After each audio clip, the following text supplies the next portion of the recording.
It is my honor on behalf of the San Francisco Board of Supervisors to welcome the Human Rights Torch Relay here to San Francisco, California. The Human Rights Torch Relay embodies San Francisco values. Values of human rights, values of individual liberty, and the responsibility that when an injustice is exposed, to speak out against that injustice and to demand a better world for all of us to live in.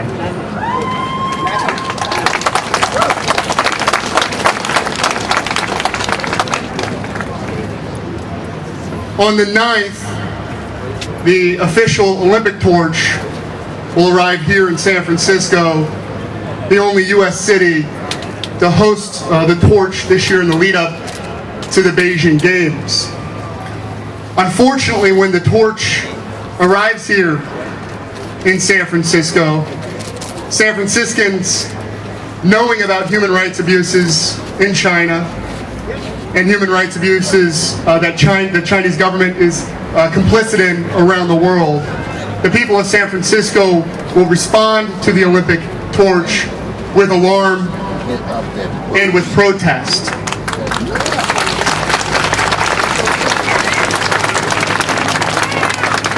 I think I speak for most San Franciscans when I say we would rather not respond with alarm and protest. We would rather there have not been a brutal crackdown on peaceful demonstrators in Tibet a few weeks ago. We would rather, therefore, to be sovereignty for the people of Tibet. We would rather there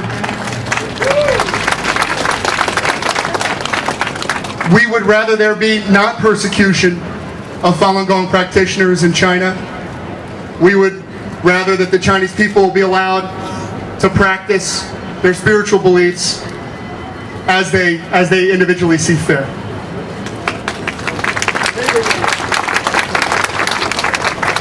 We would rather there to be a free press in China, and after the crackdown in Tibet, we would have rather the foreign correspondents be allowed to cover the news as it unfolded and as it actually happened in those provinces.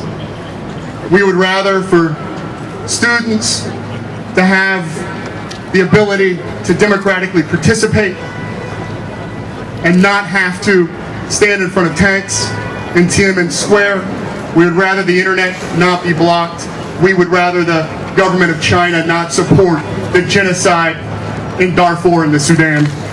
We would rather the Chinese government not prop up a brutal dictatorship in Burma. But we know that these things are happening, and so we have the moral obligation to speak out, because unlike what the President of the United States and the Mayor of San Francisco both have contended along with representatives of the Chinese government, we cannot divorce the Olympic Games from politics. For the history of the Olympics and the people's history in this world are intertwined. And we saw this in the Nazi Olympics, the Olympics in Berlin in '36. We saw it again in 1968. In the lead up to the Olympics in Mexico City, 300 protesters were gunned down.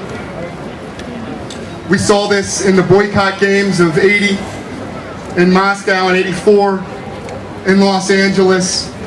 We even saw it in Olympics that were not as controversial, the Atlanta Games in '96, where the oldest public housing development in America was raised to make way for the Olympic Village, and an entire African-American neighborhood was cleared to make way for an Olympic venue.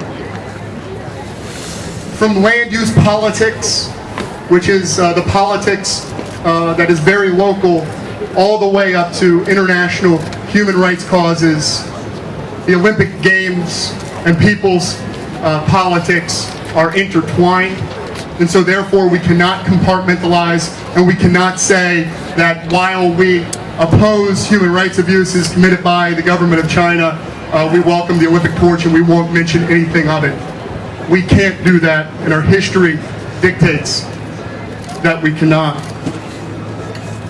However, as yesterday, many leaders in this country remembered the 40th anniversary of the assassination of Dr. Martin Luther King in Memphis, we also can't forget about those struggling here in the United States, struggling for decent, affordable housing, struggling for access to health care, and struggling for other basic human rights as well. And 365 days out of the year here in San Francisco, we strive for a better city and we strive for a better country, but we also strive for a better world.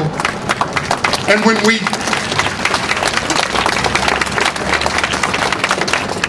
we call, and we have called here in San Francisco, and the people of San Francisco went to the polls and voted to call for the U.S. to end our occupation of Iraq so the people of Iraq can have sovereignty, it is only just and only appropriate that we call for the same of the Chinese government in Tibet. Those struggles are related. For an injustice anywhere is an injustice everywhere, and an injury to one is an injury to all. This is a very San Francisco value to believe that our fates and our futures and the futures of our children here are tied to those of the children of China and everywhere else around the world as well. Welcome to the Human Rights Torch. It's my honor and privilege to be a part of something that speaks to the best in all of us. Thank you very much.